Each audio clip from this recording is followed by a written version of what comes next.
Hello everyone, I am from Lakhani tech institute. And last class में हमने trace president के बारे में पढ़ा था कि ट्रेस प्रेसिडेंट क्या होता है। कि अगर हमारे पास जैसे यहाँ पर नो लिखा हुआ है तो ये नो यहाँ पर क्यों आया है और ये किस किस पे मतलब डिपेंड करता है।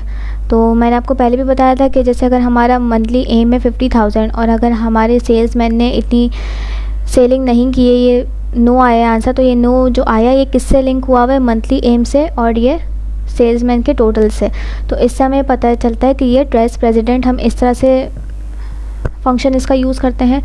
और अब हम इस एरोज़ को रिमूव किस तरह से कर सकते हैं, लास्ट क्लास में मैं आपको ये बताना भूल गई थी। इन एरोज़ को रिमूव करने के लिए भी हमें फार्मूलाज टैब में आना है और फार्मूला ऑडिटिंग के सेक्शन में हमारे पास ये जो ट्रेस प्रेसिडेंट था इसमें सबसे नीचे है रिमूव एरोज़। मैं इस पर क्लिक करूँगी तो यहाँ से ये एरोज़ रिमूव हो जाएंगे। तो इस तरह से हम ट्रेस प्रेसिडेंट्स के एरोज़ को रिमूव कर सकते हैं। अब हम बात करेंगे ट्रेस डिपेंडेंट के बारे में।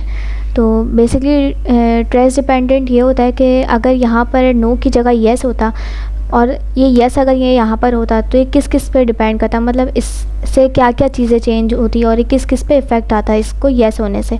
तो अब हम यहाँ पे करके देख लेते हैं कि किस किस पे इस पे इफ़ेक्ट आ जाता अगर हम यहाँ पे येस होता। तो मैंने सबसे पहले नो पे क्लिक किया, ये भी हमें फार्मूलाज टैब में नज़र आ रहा होगा ट्रेस डिपेंडेंट्स पे।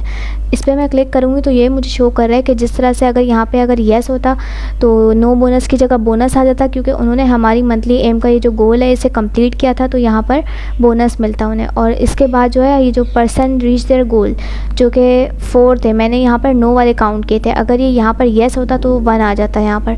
तो वो हमें ये बता रहे हैं कि ट्रेस डिपेंडेंट में ये होता है कि अगर यहाँ पर येस होता तो वो हमारे किन किन चीज़ों को इफ़ेक्ट करता, इससे क्या क्या चीज़ें चेंज होती। तो ट्रेस डिपेंडेंट हमारे लिए इस तरह से वर्क करता है।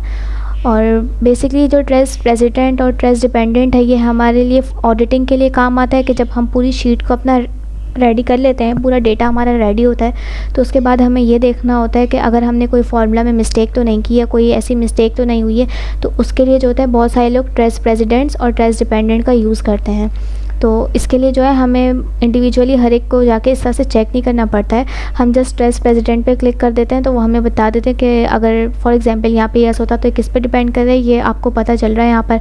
अगर ये एरोज़ मुझे शो नहीं करते तो मुझे यहाँ हर जगह जाके देखना पड़ता है कि अगर येस होते तो गेटिंग बोनस और नॉट यहाँ पे क्या आता, फिर यहाँ पे क्या आता है, इस तरह से मुझे हर एक को जाके चेक करना पड़ता है। तो ये जो 2 फंक्शंस है ये हमें इस तरह से वर्कआउट करते हैं कि इससे हमारी शीट जो है बहुत आसानी से जो है पूरी ऑडिटिंग हो जाती है फार्मूलाज की। तो इस तरह से हम यूज़ कर सकते हैं और इसके एरोज़ भी हम यहीं से रिमूव करेंगे। देन आप इसे अपनी पास ट्राई करिएगा, हम अपनी नेक्स्ट क्लास में नेक्स्ट टॉपिक डिस्कस करेंगे।